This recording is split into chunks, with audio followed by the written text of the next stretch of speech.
Pak Agus Gunawan adalah Ketua Sinode Gereja Injil Indonesia Hokim Tong, penasihat dari Parosia Ministry yang melakukan berbagai pelayanan misi di berbagai tempat di Indonesia, di dalam maupun di luar negeri, pernah melayani sebagai Ketua STT Bandung, Dokter Pendidikan Kristen dari Biola University, di antara banyak CV yang lain yang tidak bisa saya sebutkan satu persatu. Waktu dan tempat saya serahkan pada Pak Agus Gunawan.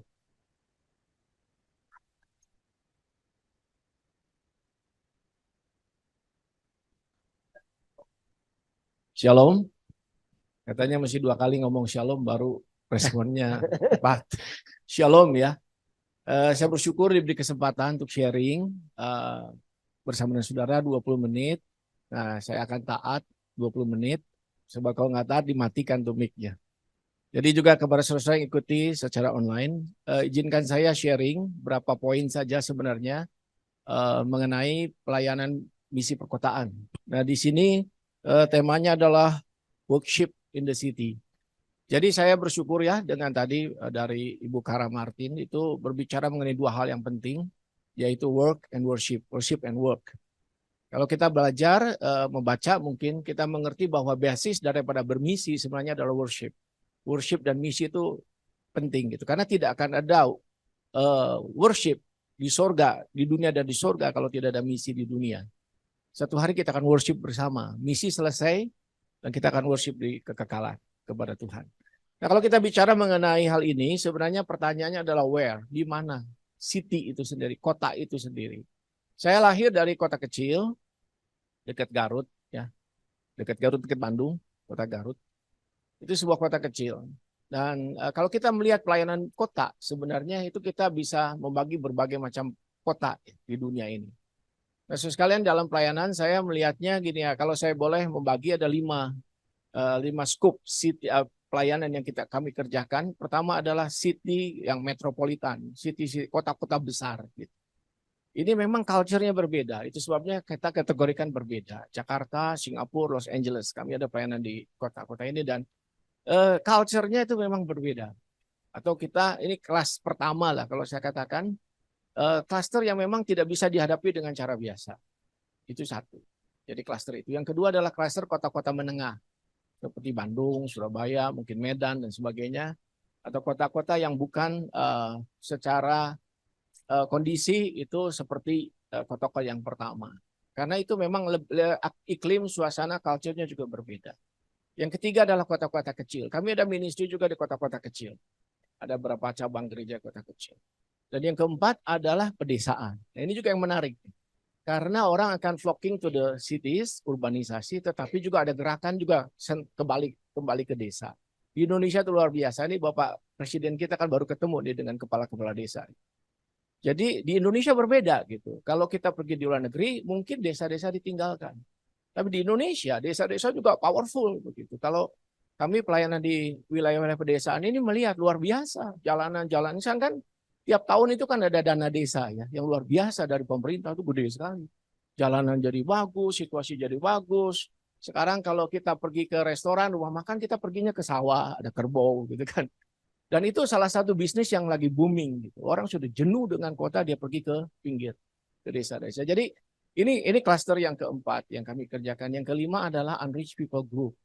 Ini satu hutang Injil yang luar biasa juga. Kita tahu di Indonesia ada ratusan suku. Dan di situ kita lihat ada banyak orang butuh Injil. Nah, sekarang ketika kita bicara soal city, mungkin karena ini konteksnya city, mungkin kalau saya kategorikan kota kecil, kota tadi menengah dan metropolitan. Nah, mari kita pertama adalah kita melihat dulu apakah kita memahami kota-kota ini. Understanding city. Apakah kita paham tentang kota ini? Satu hari ketika saya di Jakarta, anak saya kerja di Jakarta waktu itu, ada di Jakarta, tinggal di Jakarta. Satu hari dia ajak saya pergi makan. Di satu tempat yang buat saya agak strange, aneh. Ayo sih makan di sini. Lalu dia katakan begini kepada saya, Papi nggak ngerti Jakarta. Waduh, saya bolak-balik Jakarta, saya pelayanan puluhan tahun bolak-balik Jakarta. Dia katakan, Papi nggak ngerti Jakarta. Kenapa? Karena ternyata memang nggak ngerti Jakarta. Setelah dia mengenalkan saya kepada beberapa segmen di Jakarta, saya baru ngerti Jakarta. cara berpikir orang Jakarta, populasi Jakarta, language, bahasa yang dipakai orang-orang Jakarta, kita bisa tahu di selatan ngomongnya apa, di sini ngomong. Lalu pertumbuhan kota seperti apa. Jadi itu yang struck me gitu istilahnya. Jadi bener ya, saya nggak ngerti Jakarta. Jadi saya ada di kota Jakarta berkali-kali, berpuluh tahun saya pelayanan bolak. Saya nggak ngerti kota ini. Nah, saya juga ada beberapa kali pergi di beberapa kota di dunia ini dan sebenarnya kita nggak ngerti kota. Yang dimengerti itu adalah sejarah kota itu, pembangunan kota itu. Salah satu yang mesti kita pergi adalah ke museum kota seharusnya. Jarang mungkin orang pergi ke museum kota. Saya suka pergi ke museum karena untuk pergi saja seharian kita bisa mendapatkan hal-hal yang kita tidak pernah tahu. Nah, ketika kita pergi ke kota-kota besar di Asia atau di Amerika dan di Eropa, kita bisa menemukan ternyata kota itu luar biasa, sebuah kota. Jadi, apakah saya sudah mengerti kota? Kota seperti apa yang sedang kita layani? Apa sih yang ada di dalam kota itu? Nah, ketika gereja kita dalam konteks kota itu, ini persoalannya. Mungkin kita tidak mengerti kota yang kita sedang layani. Culture-nya, gayanya, language-nya, bahasanya. Itu sebabnya kita menjadi tidak efektif karena kita tidak tahu area atau apa yang kita sedang layani. Nah, gereja selalu ada dalam konteks perkotaan. Dan kita tahu di Alkitab, mungkin ketika kita bicara tentang teologi perkotaan, kita sudah lihat ya, di Alkitab, Perjanjian Lama, Perjanjian Baru itu penuh dengan kota-kota. Ya, dari mulai adanya kota di Alkitab. Lalu sampai kepada kitab Wahyu. Kita lihat juga peringatan kepada kota Laodikia, Efesus, Smyrna, dan sebagainya. Kita bisa lihat kota-kota itu akhirnya. Jadi sebenarnya ketika kita bicara soal kota, kita tahu bahwa konteks kota itu memberi kepada gereja tantangan untuk do something terhadap kota itu. Dan itu harus dimulai dengan pengenalan tentang kota itu. Nah, STTB baru ada satu program bagus ya kemarin tentang mapping the city. Itu bagus sekali menurut saya. Karena dengan begitu kita belajar mengerti tentang kota itu.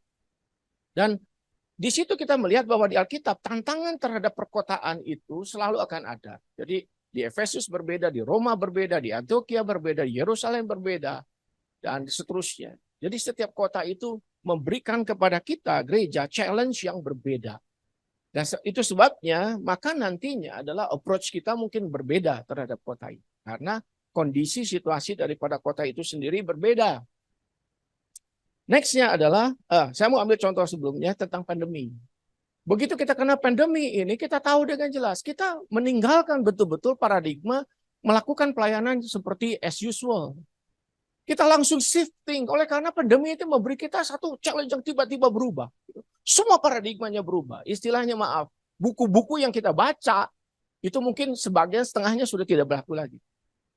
Jadi kalau kita tidak learning, tidak belajar untuk memahami apa yang terjadi, terpaksa kita belajar tentang apa sih COVID. Bagaimana sih COVID, bagaimana sih vaksinasi, bagaimana ini prosesnya. Dan itu yang menjadi satu challenge seluruh dunia bergumul dengan hal ini. Dan kalau kita tidak mengerti bahwa di kota-kota ini terjadi perubahan yang harus gereja respon, gereja menjadi sangat tidak relevan. Saya baru menyelidiki kenapa sih kota-kota di Eropa misalnya katanya kekristenan di Eropa itu turun. Kenapa sih turun? Menarik juga tuh. Kenapa dia turun? Sekarang dikatakan dari Uni Eropa saja itu dikatakan 75% sekarang confessing Christian. Jadi sudah masih 75% yang ngaku Kristen. Kenapa turun? Salah satu adalah ketika gereja kekristenan di Eropa menghadapi pandemi. Itu kurang lebih pandemi yang begitu besar yang ternyata gitu orang menjadi apatis. Ternyata sekian banyak, kurang lebih pandemi terjadi 7 tahun. Gereja berbuat macam-macam tetapi orang-orang menjadi apatis. Di mana Tuhan? Tuhan tidak nolong kok. Banyak yang mati kok dan seterusnya.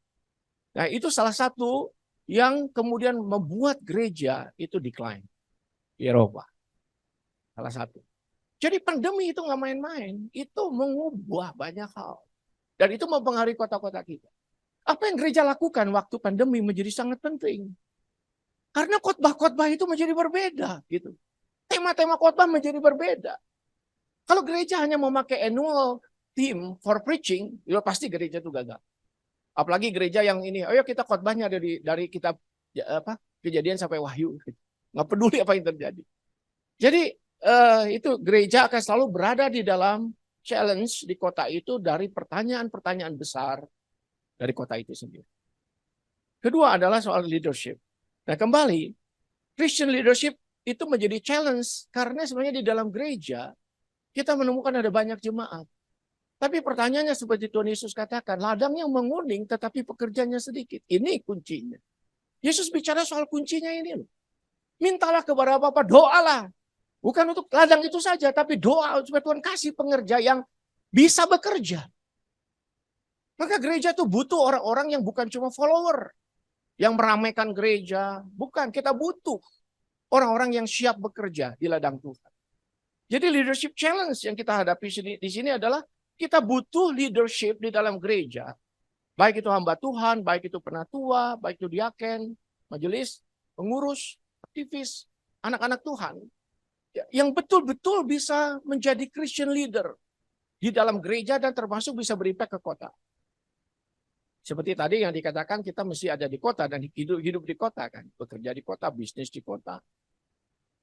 Jadi kita butuh kualitas ini sebenarnya. Inilah challenge yang luar biasa. Oleh karena pengalaman menunjukkan semakin berkualitasnya orang-orang Kristen menjadi leader-leader yang dipakai Tuhan. Baik di dalam gereja atau di luar gereja. Buat saya sama saja. Di dalam gereja impactingnya keluar. Dari luar juga impactingnya ke dalam gereja. Jadi jangan bikin dikotomi itu. Jangan bikin pemisah. Nah di sini kita melihat sebenarnya challenge-nya itu ada. Untuk Christian leadership. Jadi konsentrasi kepada itu menjadi sangat penting. Dan Christian leader kita bersyukur itu sebenarnya mestinya partnership dengan yang lain. Nextnya yang ketiga adalah connecting dan support. Nah saya mempelajari bahwa seringkali di internal gereja atau di luar gereja di kota dalam pelayanan, dalam misi.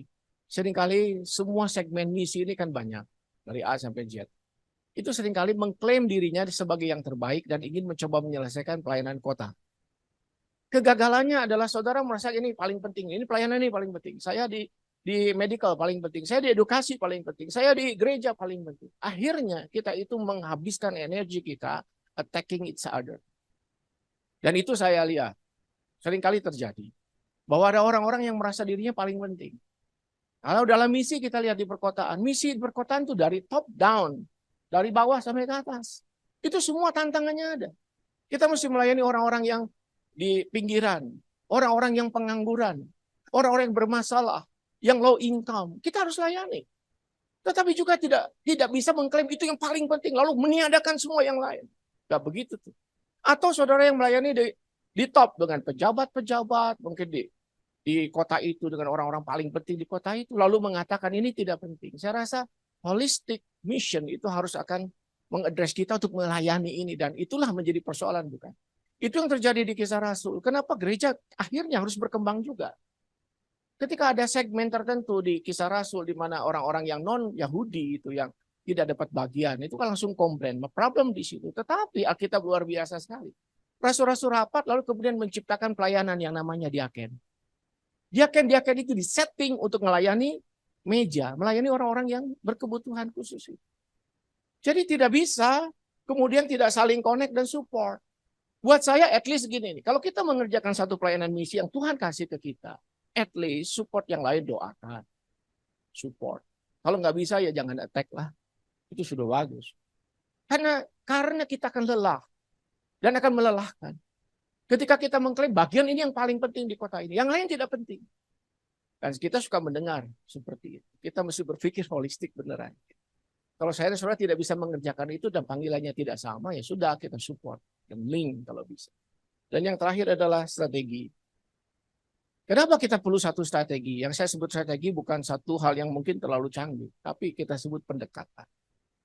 Nah, kadang-kadang kota tertentu membutuhkan pendekatan tertentu. Kota lain membutuhkan pendekatan berbeda. Akhirnya saudara, dengan resources yang sangat limited ini kita harus akhirnya mengambil decision. Mana yang perlu diprioritaskan, mana yang tidak. Dan biasanya ahli-ahli strategi akan melihat ini semua, mana yang paling. Karena gini, semuanya juga jadi penting dalam pelayanan. Ini pengen ini, itu juga penting, ini juga penting, ini juga penting. Dan itulah yang menjadi beban, kesusahan para pemimpin bukan. Leadership adalah Bukan cari multiple choice A, B, C, D dan baru tahu kalau di SD kita tahu kan ini paling benar nih, yang lain mengaco nih A, B-nya itu. Enggak. Di dalam leadership kita menemukan A, B, C, D-nya semuanya juga kemungkinan bagus. Dan Anda masih mengambil yang terbaik daripada yang baik. Disitulah challenge. Dan buat saya, kita bicara pelayanan kota itu masif, sangat butuh energi, resources. Kita harus ambil putusan. Mana yang harus kita kerjakan? Mana yang mungkin kita tidak kerja? Karena mungkin yang kita tidak kerjakan akan ada orang lain Tuhan utus mengerjakan bagian itu. Don't do everything. Istri saya suka mengingatkan, you cannot have everything dalam pelayanan. Mau ini, mau itu, nggak bisa. Akhirnya kita rusak sendiri. You cannot have it all. Nggak bisa. Akhirnya kita harus butuh orang lain kan, menolong kita. Kita tidak bisa one man show. Leadership, pelayanan misi perkotaan bukan kerja satu orang. Maka Tuhan Yesus ingatkan yang menabur dan bersuka cita, yang menyiram dan menuai pun sama-sama sukacita. Jadi Tuhan akan memberkati kita untuk bisa addressing problem kota. Dan gereja terakhir sekali.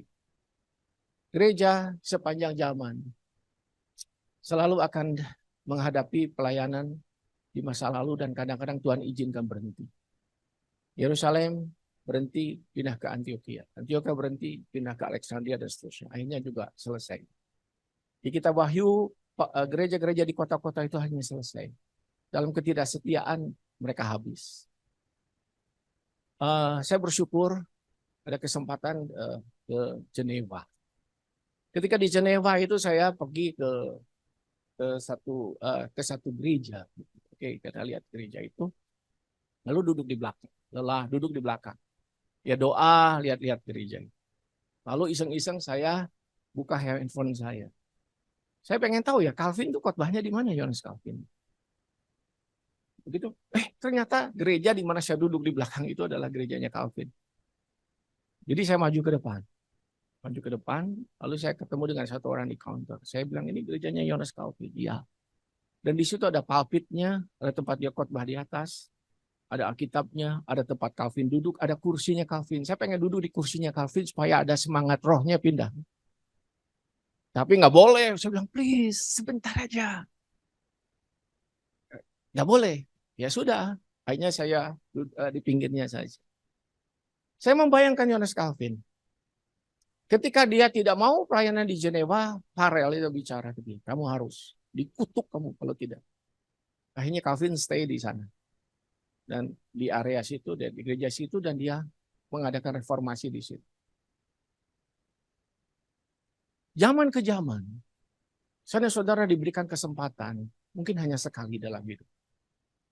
Nextnya adalah orang lain yang akan melayani.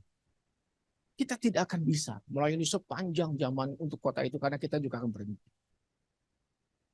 Maka itu sebabnya ketika saudara melayani perkotaan, mungkin ini adalah semasa sekalinya kesempatan itu. Nah hari ini gereja itu sudah menjadi tempat orang berkunjung, ada orang berdoa juga di sini. Jadi ada lagi menjadi gereja yang kongregasi di sini. Dalam hidup, mungkin kita cuma dikasih kesempatan sekali melayani. Saya bersyukur Tuhan kasih kesempatan melayani di Bandung. Dan buat saya ini salah satu tempat penting dalam hidup saya karena ketika saya SMA, saya pelayanan di PSK ya, Persekutuan Siswa Kristen. Zaman itu saya pergi retreat dan di retreat di Salatiga, seorang pendeta bilang begini, ayo mapping ya, lihat map nih, ayo kota-kota begitu. Lalu kota dunia, ditaruh setiap mahasiswa itu harus lihat dan doa. Dan ketika kami berdoa, memang kita kebayang tuh Tuhan kira-kira pimpin kemana. Dan saya waktu itu masih sangat muda tentunya, Bandung. Saya tidak kepikir di Bandung. Karena saya dari kota lain, sekolah di Malang, saya tidak berpikir. Tapi ternyata saya spend lebih banyak hidup saya di kota ini sampai hari ini. Saya percaya Tuhan kasih saudara bukan cuma langlang buana kemana-mana. Tuhan mau saudara berkarya di kota. Seperti Calvin, Geneva. Dan Tuhan akan pakai saudara dan gereja saudara di kota. Tuhan berkati.